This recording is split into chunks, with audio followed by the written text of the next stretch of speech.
Saya pernah ditawari, kalau bisa cincai lah, lewat Ropi ya. Nanti sahabat saya, Mas Kozidudin itu bisa hubungi saya lah kalau benar ada data korban, nanti kita bisa komunikasikan. Saya hari ini nggak mau, karena saya hanya mau yang menyelesaikan negara, bukan korporasi. Karena kita hanya tunduk pada kedaulatan negara, bukan kedaulatan korporasi. Karena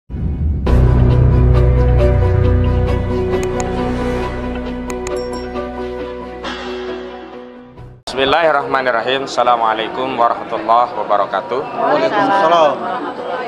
Pertama saya sampaikan puji syukur hadirat Allah Subhanahu wa taala, hari ini kita semua diberi kesehatan, diberi keselamatan, diberi banyak nikmat oleh Allah Subhanahu wa taala.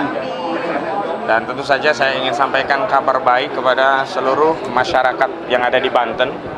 Saya Ahmad Kozidudin hari ini alhamdulillah bisa kembali membersamai ya dengan sejumlah tim advokasi melawan oligarki rakus perampas tanah rakyat dalam keadaan sehat walafiat.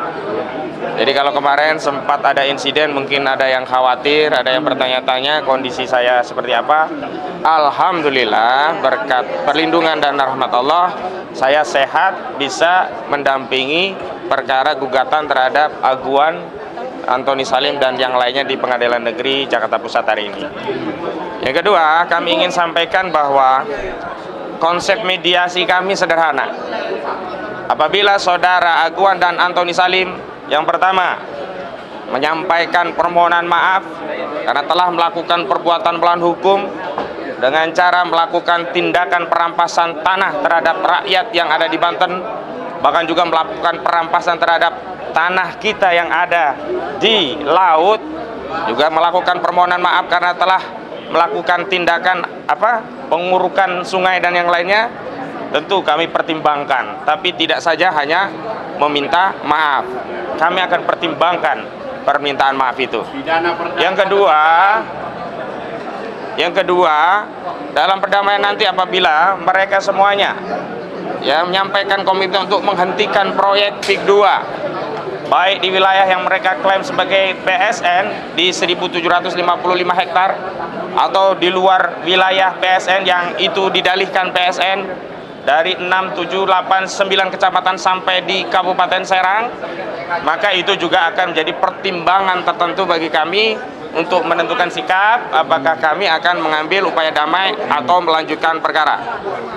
Yang ketiga, apabila nantinya Aguan dan Antoni Salim menyatakan siap membayar kerugian atas perbuatan pelanggaran hukum yang mereka lakukan terhadap rakyat Banten yang nilainya 616,2 triliun rupiah, yang itu kemudian dibayarkan kepada negara melalui Kementerian Keuangan Negara Republik Indonesia, maka sekali lagi kami juga akan mempertimbangkan untuk mengambil upaya damai terhadap perkara ini.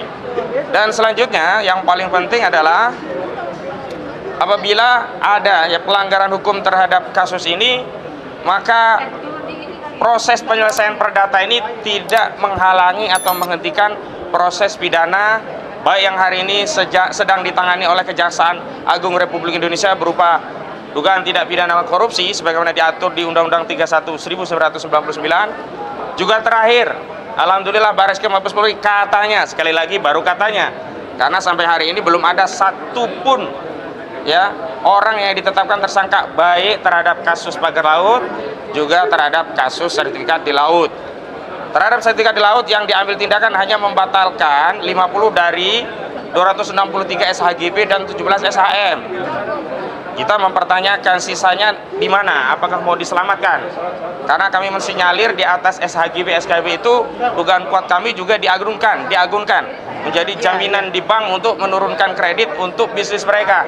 Ini kita dikerjai luar biasa ini. Jangan-jangan penyelamatan sertifikat itu dilakukan karena sertifikatnya memang sedang menjadi jaminan di bank, sehingga tidak bisa serta-merta dibatalkan. Nah, paling penting juga kepada saudara Menteri ATR, kita tidak memberikan atensi sedikit pun terhadap apa yang sudah diambil. Saya pikir itu sesuatu yang luar biasa kemajuan. Ternyata apa yang diambil itu kuat dugaan kami hanya untuk memina-bobokkan kita seolah-olah sudah ada prestasi, seolah-olah sudah ada tindakan. Misalnya 8 pegawai Kementerian ATR katanya sudah diambil tindakan karena melakukan pelanggaran berat dan diberi sanksi dengan mencopot dari jabatannya. Setelah kami telusuri 8, 2 orang itu sudah pensiun, salah satunya yang berinisial JS atau Joko Susanto yang dia mantan Kantah DPN Kabupaten Tangerang periode 2022 sampai 2023. Pertanyaannya sederhana begini, orang sudah pensiun, diberi sanksi tegas. Sanksi apa? Yang kedua, dicopot dari jabatannya. Jabatan apa? Kemarin sempat nanya, apa nggak boleh keluar dari rumah? Apa nggak boleh ngomong cucu lagi? Saya ledekin, paling nggak boleh kawin lagi. Ya, sanksinya itu balik gitu.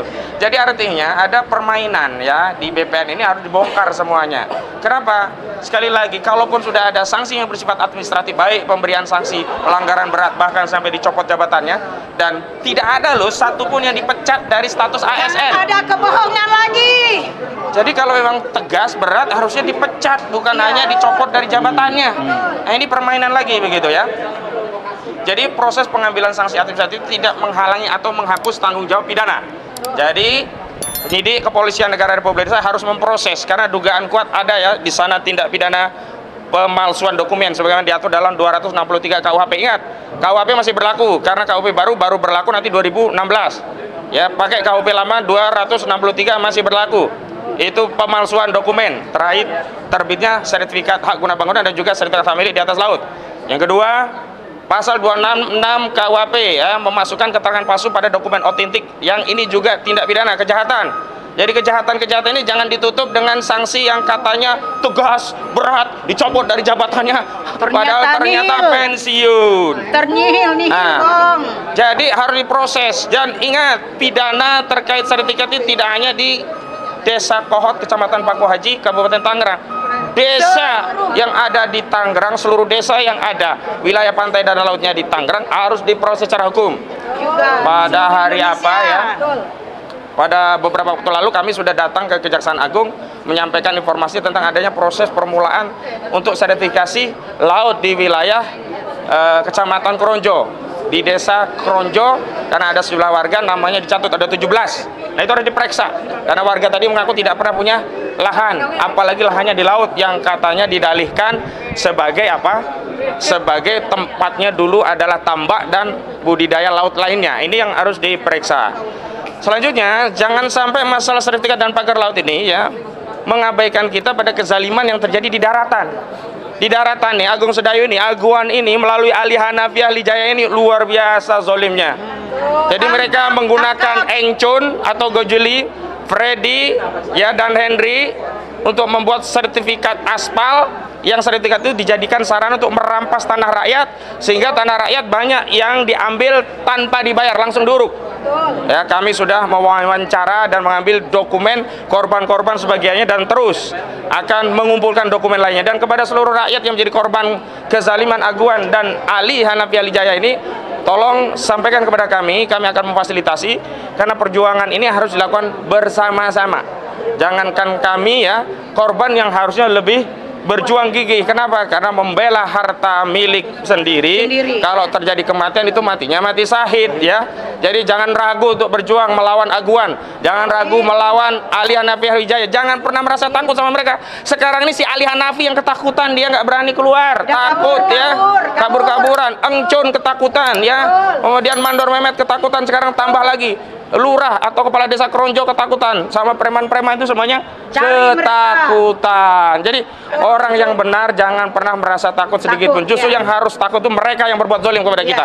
Mereka yang harus kita intimidasi. Orang-orang zalim itu yang harus kita takut-takuti. Mereka yang harus kita ancam. Mereka yang harus kita tundukkan. Mereka yang harus kita paksa untuk kembalikan hak-hak rakyat.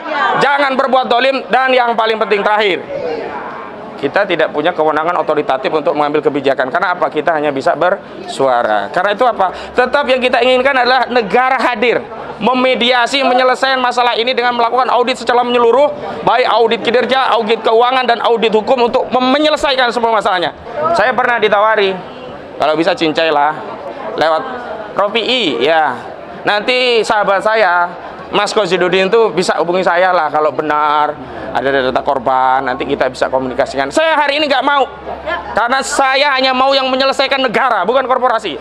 Karena kita hanya tunduk pada kedaulatan negara, bukan kedaulatan korporasi. Karena kita tidak pernah mau berdamai dengan perampas tanah rakyat. Kita tidak mau mengambil satu meja sekalipun, sedetik pun dengan para perampas tanah rakyat. Kita tidak akan pernah mengambil kata damai meskipun hanya sedetik duduk bersama Aguan dan Antoni Salim. Takbir. Jadi sekali lagi saya peringatkan kepada oligarki-oligarki lainnya, jika saudara tidak segera berbuat adil, mengikuti proses dan prosedur dalam berbisnis di negara ini dengan betul, maka nasib saudara-saudara akan kami aguankan. Nasib saudara-saudara akan kami Antoni Salimkan. Takbir.